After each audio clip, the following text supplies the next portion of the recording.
All right, hello. Can you hear me in back? Is this good? Raise your hand if you can hear me. Okay, awesome, thank you. I'm going to do something a little bit different. I hope that's okay.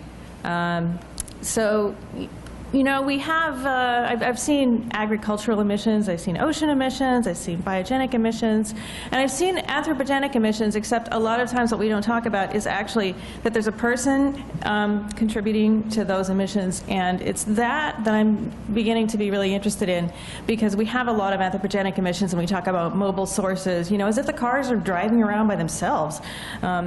So actually where this came from was looking at black carbon. I came up through looking at black carbon and doing inventories, and then I was curious about the future. And so I want to point out a couple of things here. First, we picked out some black carbon rich emissions because those were going to be maybe interesting for looking at in terms of their atmospheric impact, because black carbon's an absorbing aerosol. I don't need to go into that, I think, for this crowd. Okay, and so the on-road is what I'm going to talk about today. It's not just black carbon all by itself. It emits, the on-road is 20% of the NOx. These are just diesels, not gasoline engines, and 3% of the CO2, so not all that much of the CO2. But that is 85% trucks, which means if you want to address that, you need to deal with the freight system, and that's going to be the primary focus of my talk today. And then the other sector that's really interesting to me is the household solid fuel, which has huge amounts of black carbon, also 20% of the CO2, 33% of the VOCs globally. That number includes open biomass burning when I do global inventories. But I'm just going to give you a one-slide teaser here on what we're doing, because I realized I couldn't compress both things into the same talk. So this is one method of projecting air pollution emissions, and when you get RCPs, you may be experiencing this. You have growth in fuel use. Oh, lovely, the Mac has killed me again. Growth in fuel use, decrease in emission intensity, multiply the two, and voila, you get a decrease in emissions of air pollutants. Abracadabra, and you don't really know why. And sometimes those trends are historical. Sometimes they're taken from some technological estimation of what's going to happen.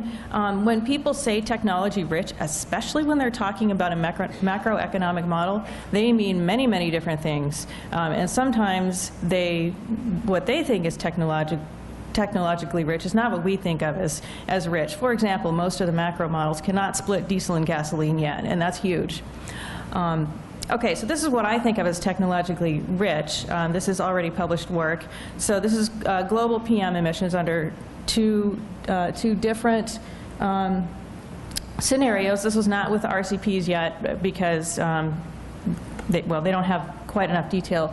So this is fuel consumption by vehicles of different classes under A1B and under B1, adjusted with historical data up to 2005.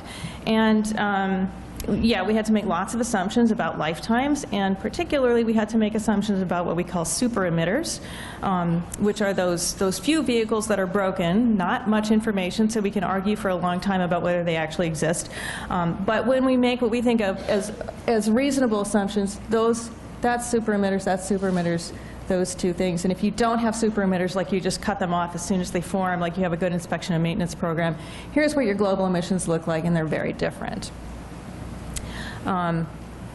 So uncertainties in trends caused by vehicle fleet dynamics, not just the formation of super emitters, but also the retirement rate turns out to be pretty big. And just to show you, we did the vehicle fleet model with uncertainties in the retirement rate parameters, 500 simulations for 17 regions. And so everything you see on here except for the green dots is under A1B. And so that's the uncertainty due to vehicle fleet parameters. And then A1B is just a single simulation just to show you how uncertain economic trajectory is. So there's a lot of uncertainty due to where the economy is going. There's also a lot of uncertainty due to what we don't know about the fleet. But what this made me think of was, wow, okay, we don't know a lot about the vehicle fleet. We do know that we expect emissions to go down, but these very black carbon-rich source categories have a huge mitigation challenge, and it really affects what we think we can do in the future. The big challenge is implementing controls for millions of small sources. Both vehicles and residential solid fuel have that problem.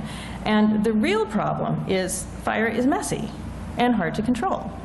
Even if you put it in a cylinder, something can go wrong with that cylinder. And so things that help tend to be distillation of fuel, which we figured out a long time ago for crude oil, centralization, so management at scale. And in order to do any of these, you need some kind of infrastructure. Our future emission decreases depends on it. And so everything we do in the future needs to have some consideration of the infrastructure we're going to implement. In some cases, we've already implemented them, like some regions already have low sulfur fuels. And so I want to get back to the title of my talk.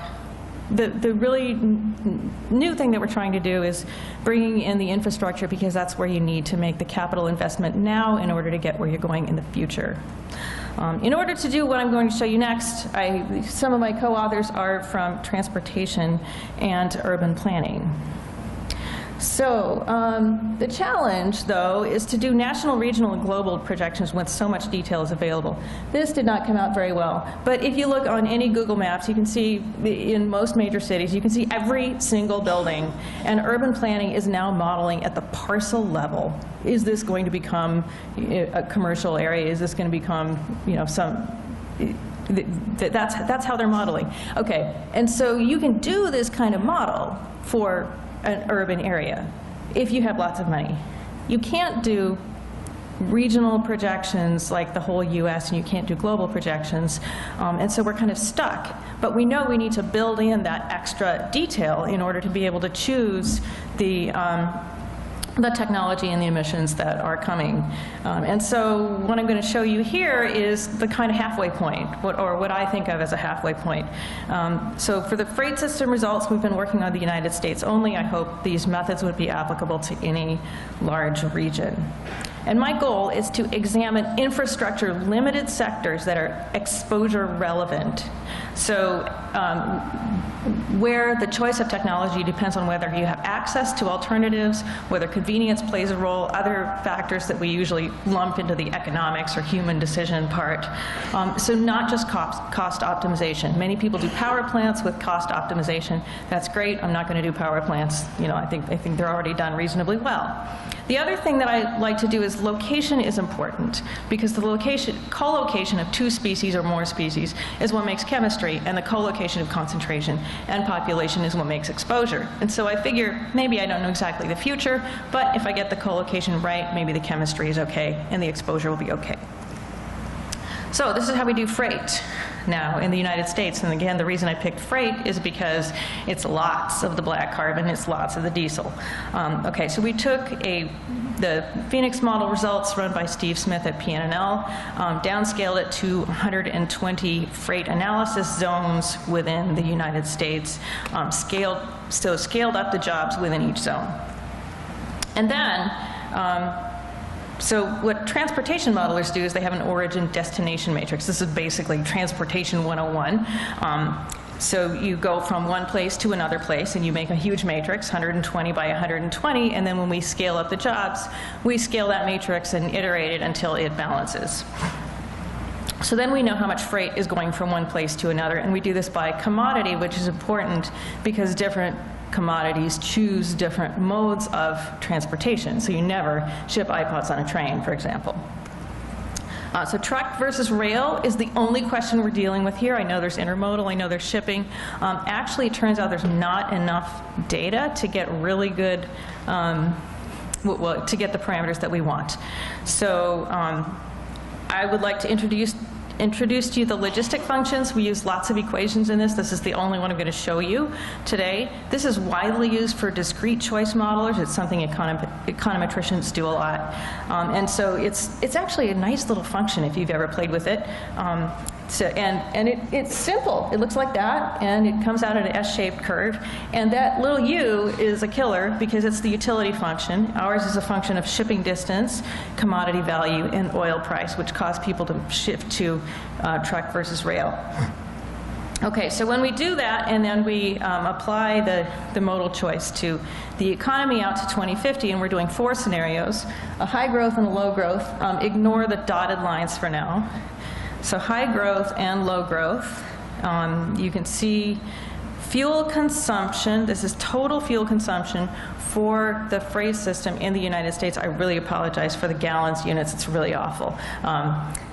But I come from the U.S., and that's what our statistics are in right now. So, okay, so high growth and low growth. This is rail plus train, rail plus truck.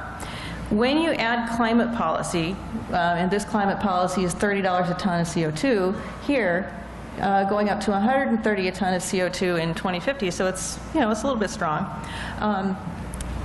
What happens is the oil price goes up and things shift over to rail, and the fuel use goes down because rail is 5 times more efficient than trucks.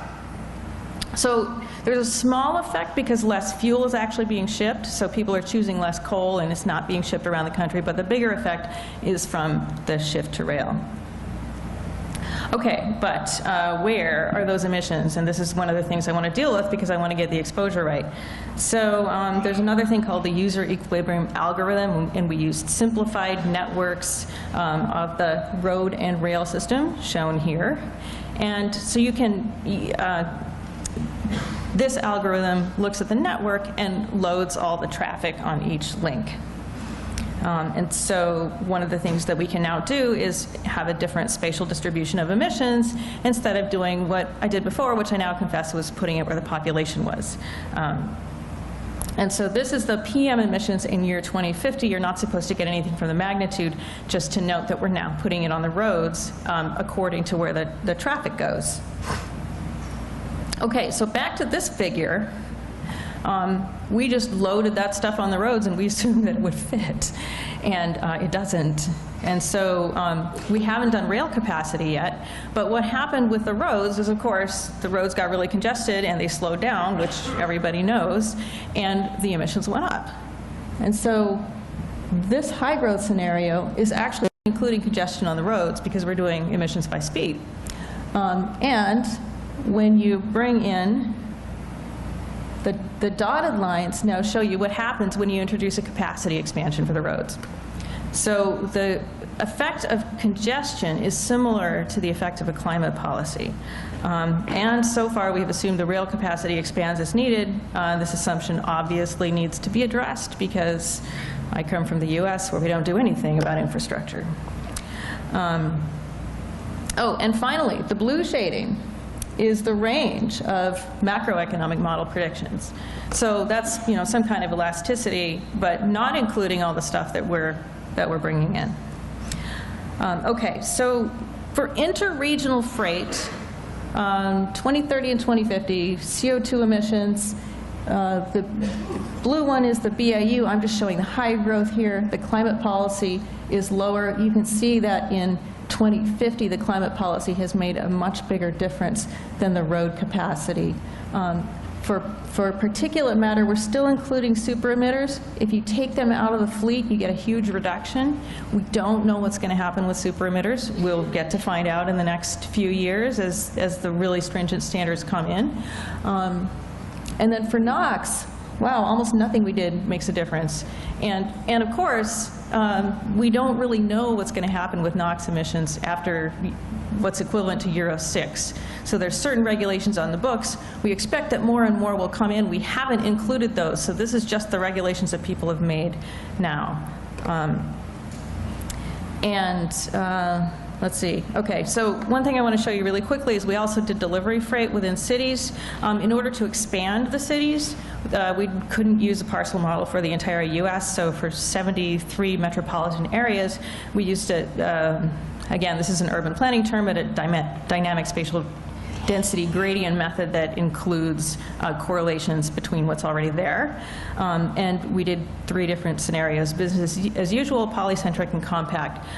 With this, I'm not going to show you this here because we haven't done it yet, but with this, we not only can estimate the freight, but we can put emissions in a place where we think that they ought to go. Okay. Yes, I'm almost done. So, and then, again, using very simplified algorithms, so we used a ring sweep algorithm where we just basically do this optimal routing and figure out what the activity has to be. And we do that proportional to the jobs.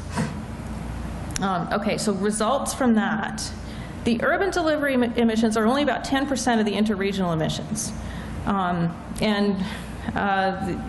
That seems pretty low, and so maybe it seems like we have to work on the freight, the trucks versus rail long distance, except that if you look at intake fraction, the urban delivery has about an equal exposure impact. It's a very simple relationship.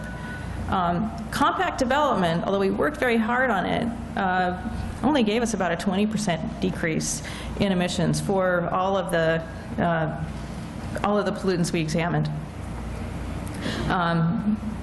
So that, I mean, that was kind of disappointing to me because I thought it would be better, but it's not. Okay, and I'm going to end with a teaser for residential solid fuel, which is that we're doing, in most wood-intense countries, a classification by land type, where emissions are coming from, what interventions are possible, based on where you are and whether you have electricity. So summary. I'm looking toward mechanistic scenarios. The mechanism of emission is just as important as the chemical mechanism, and that mechanism includes people, and it includes institutions, and it includes infrastructure. And finally, I think it's good enough to get the policy levers and the locations approximately right.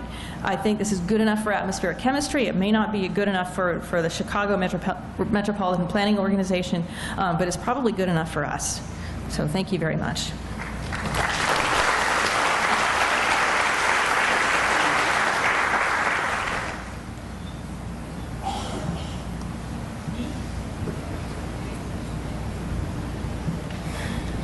Just had a question about the evolution of the diesel fleet, and in particular in Europe we hear a lot about, you know, those Euro 6 filters that will stop all emissions, I mean, according to the car producers.